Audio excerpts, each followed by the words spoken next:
She had no way of getting in the pool, unless he put her in the pool to cover up what he did. Casey Anthony opening up like never before.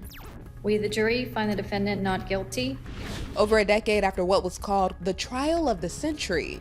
Oh yes, I will definitely give her credit for being one of the best lawyers I've ever seen.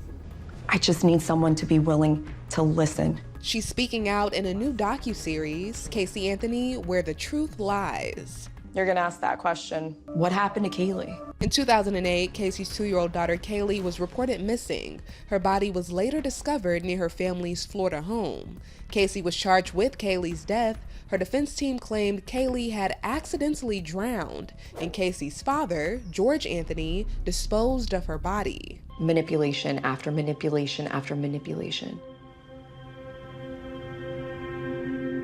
But somehow, he got cleared by law enforcement from day one. On stand at the trial, George denied having any knowledge of Caylee drowning and said he had nothing to do with the disposal of her body.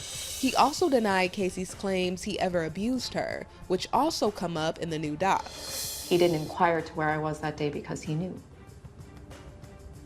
He didn't inquire to where Caylee was because he was the only one who knew where she was. In the series, Casey, as she did in the trial, alleges that her father could have been involved. She had no way of getting in the pool. There was nothing for her to have shimmied up. To me, there's no way of explaining that, unless he put her in the pool to cover up what he did.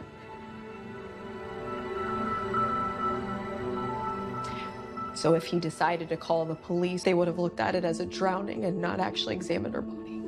A lot of the docuseries features Casey reflecting on her regrets from when Caylee was still alive. I wish every day I would have said something to somebody at some point. Maybe things would be different. Probably not.